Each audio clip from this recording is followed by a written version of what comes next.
Olá, queridas irmãs, queridos irmãos, amigos e amigas.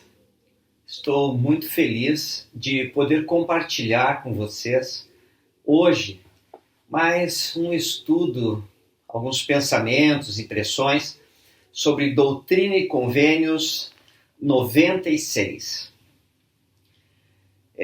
A igreja havia adquirido uma fazenda, a Fazenda French, que agora era propriedade da igreja, e eles não sabiam quem ia administrar, exatamente o que fazer, e desejaram que Joseph perguntasse ao Senhor. Em resposta a isso, nós obtivemos Doutrina e Convênios 96, sessão 96. Basicamente, essa sessão ela fala que o bispo Neil K. Whitney, que era o bispo-presidente, deveria administrar as propriedades da igreja e a divisão das heranças. E que o irmão John Johnson ele deveria aderir à Ordem Unida e assim continuar pregando o Evangelho. Basicamente é isso. Mas quando nós damos uma olhada com mais atenção, nós aprendemos muito mais.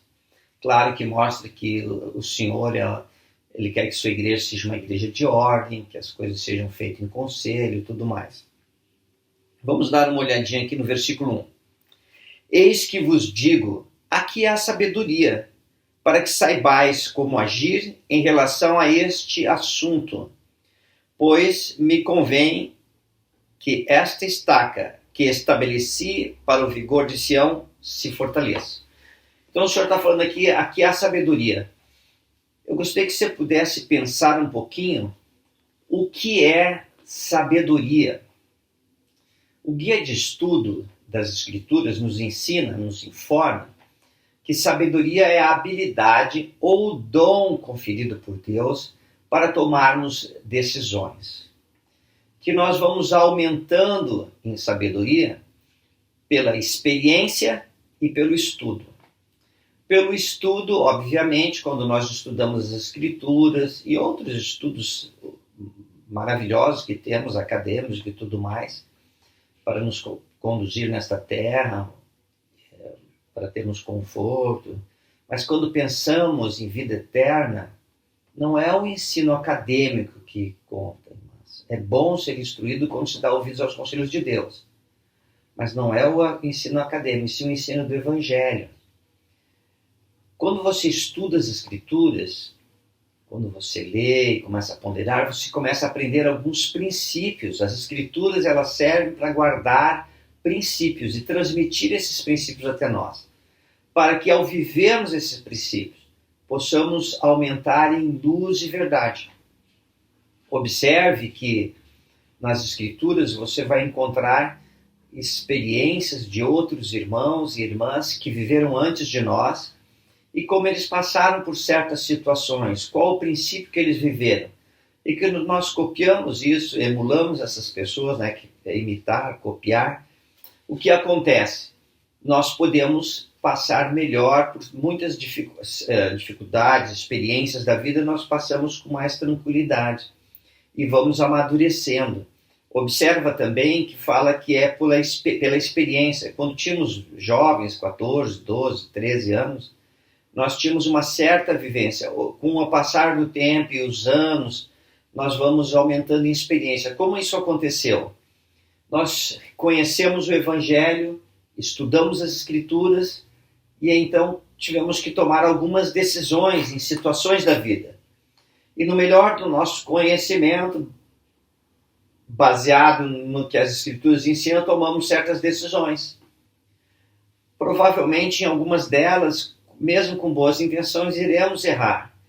Mas à medida que nós vamos tomando decisões, olha, isso foi bom, não precisa ser um pouco diferente. Então nós vamos aprendendo e vamos amadurecendo com o passar do tempo. Lembro uma vez que eu servia numa presidência de estaca e tivemos uma conferência de uma ala e o bispo retratou, assim, nos compartilhou tudo que ele estava fazendo na ala. Eu fiquei pensando, né, naquela ocasião, imagina assim, nossa, ele poderia ser feito assim ou feito desta outra forma, teria um resultado melhor e utilizaria menos esforço. Mas ele estava fazendo o melhor dentro da capacidade dele que ele podia. Eu o abracei, o cumprimentei, festejei, né? Parabéns pelo trabalho que você está fazendo. Ele estava adquirindo experiência. E com o passar do tempo, os anos passando, ele mesmo ia observar, nossa, eu poderia ter feito assim que seria melhor. Ou poderia agir desta forma que seria melhor. Percebe? Então você vai aprendendo pela experiência. Não se preocupe, eventualmente vamos errar, ou não vamos tomar a melhor decisão. Não se preocupe nesse sentido. Tome suas decisões dentro do teu melhor conhecimento e observe os resultados, depois experimente de novo, e aí você vai amadurecendo por experiências. Então, pelo estudo e pela experiência. Quando eu e minha esposa nos casamos, nós completamos 42 anos de casados nesse ano de 2021, agora em setembro, neste mês de setembro. Mas quando nós éramos jovens, recém-casados, nós tínhamos o hábito de ficar observando alguns casais e vendo como o esposo agia, como a esposa agia, casais de mais idade do que nós na época. E nós depois comentávamos, olha, nós temos que fazer assim. E a gente olhava alguns casais e disse, não, nunca vamos fazer desse jeito.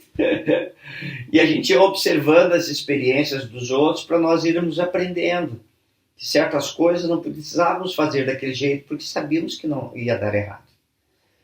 E quando nós estudamos as Escrituras e aprendemos os princípios corretos e começamos a aplicar em nossa vida, aí é a sabedoria. Tá bom? Muito bem. Sabedoria, a habilidade, o dom de Deus de tomar decisões. E então, fala aqui também no versículo 1, convém que esta estaca que estabeleci para o vigor de Sião se fortaleça. Em Quirtno, o Senhor está estabelecendo uma estaca de Sião. Hoje nós temos muitas estacas no mundo. E convém aqui que o Senhor nos ensina que elas se fortaleçam. Uma estaca é uma unidade geográfica da igreja, pode englobar várias cidades, ou uma cidade só, ou às vezes um bairro, como lá nos Estados Unidos. Lá nos Estados Unidos eu frequentei uma estaca que numa quadra tinha uma ala, na outra tinha uma ala, daí se dobrava à esquerda, na outra tinha uma ala, eram 3 capelas, que ali formava a estaca, todo mundo era membro ali. Mas qual a característica maior de uma estaca? É uma reunião geográfica onde membros existem lá da igreja naquela região, a igreja é organizada com uma presidência de estaca formada por 3 sumos sacerdotes, um sumo conselho por 12 irmãos experientes e formada no mínimo por 5 alas, com bispos, bispados. Essa é a estrutura de uma estaca. Porém, a estaca ela reflete uma região da igreja com pessoas que são espiritualmente mais maduras. Então, se você vive numa estaca, você está vivendo numa região onde as pessoas têm uma maior espiritualidade, são mais maduras espiritualmente. E eu, você, todos nós, o Senhor nos chamou para fortalecer a estaca. Imagina ser aquela pessoa que estaria disposta a servir, sempre proativa, como posso ajudar, né? E fazendo diferentes coisas, tá bom? Então, a estaca. No caso da estaca de Sião aqui, em Kirtland, ela deveria ser fortalecida. Continuando, depois no versículo 5, o Senhor fala assim, ó. Pois eis que em verdade vos digo, isto é o que mais me convém, que minha palavra chegue aos filhos dos homens com o propósito de abrandar-lhes o coração para vosso bem. Assim seja, amém. Interessante, o Senhor está ensinando que deveríamos ensinar o Evangelho e o coração das pessoas seriam abrandadas. Precisamos disso hoje em dia. Essa escritura é atual, tem aplicação prática no nosso dia a dia. Fico imaginando membros da igreja tão fiéis, tão dignos, tão retos, que são verdadeiras pessoas pacificadoras, pessoas mansas. Lembra, os pacificadores, os mansos, herdarão a terra, que significa receberão vida eterna. É óbvio que quando nós estamos falando de pacificadores, são pessoas que aceitaram o Evangelho de Jesus Cristo, restaurado em nossos dias, e que promovem a causa de Senão, pregam o Evangelho do Salvador Jesus Cristo. Mas pensando nessa escritura, no último domingo passei por uma experiência tão sagrada. Eu e minha esposa fomos até a nossa ala e assistimos à reunião sacramental. Uma jovem mãe de 3 crianças, né? 3? Penso que é 3. 3 ou 4. E casada, ela relatou uma experiência na mensagem que ela deixou de quando ela era jovem e ia para a faculdade pela primeira vez, iniciar a faculdade. Ela estava muito assim, preocupada, porque ela era uma jovem que vivia o Evangelho e muitas pessoas tinham falado muitas coisas da faculdade, universidade de modo geral, de como as pessoas não viviam os princípios do Evangelho, e ela estava preocupada. Ela procurou o bispo, explicou a situação e pediu uma bênção do sacerdócio. E então ela relatou que lá na faculdade, quando ela entrou na faculdade, as pessoas convidavam para as mais diferentes atividades. E ela dizia, olha, eu sou membro da igreja, eu não vou me sentir bem nesse tipo de atividade. E ela, aos poucos, ia mostrando quais eram os valores que ela tinha, quais os padrões que ela vivia. Isso é pregar o Evangelho, irmãos. E à medida que ela ia ensinando isso, as pessoas começaram a mudar. E de um certo tempo, as pessoas, em vez de convidá-la para ir a certos locais que ela considerava impróprios, elas começaram a perguntar assim, aonde você quer ir que nós vamos com você? E ela então mudou o ambiente, fez boas amizades, formou-se na universidade, mais tarde casou-se no templo. Que bênção extraordinária, não é? Então o que o Senhor está dizendo aqui, nós precisamos ser pessoas, é isso que é o ponto. Ele está nos chamando para sermos pessoas que possam exercer uma influência positiva na vida das pessoas, mesmo que elas não aceitem o Evangelho, mas que possamos ser aquela pessoa que tem experiências positivas, que acrescenta uma influência positiva. Eu lembro quando ainda jovem, no meu trabalho, que eu sempre demonstrei os meus padrões, os meus valores. Às vezes, alguns até mexiam comigo, mas sempre que alguém tinha um problema familiar, eles iam lá me procurar e pedir conselho. André, o que você acha que eu faço? Está acontecendo isso na minha família e tal. Então, à medida que você vai ensinando os valores, né? E naquela época eu tinha 23, 22, 24 anos, era bem jovem.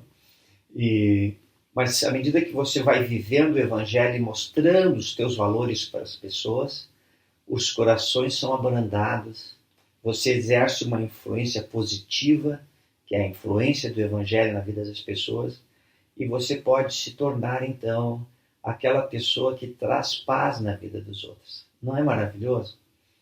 E essa é a breve mensagem que eu tenho para lhes trazer hoje. Que o Senhor, Ele está nos ensinando a sermos sábios. E nós só poderemos ser sábios com a ajuda do Salvador. E ao receber influência dele e estudar, pelo estudo, pela experiência, como tomar as decisões. E amadurecermos. Amadurecermos ao ponto de escolhermos todas as coisas como o Salvador escolheria.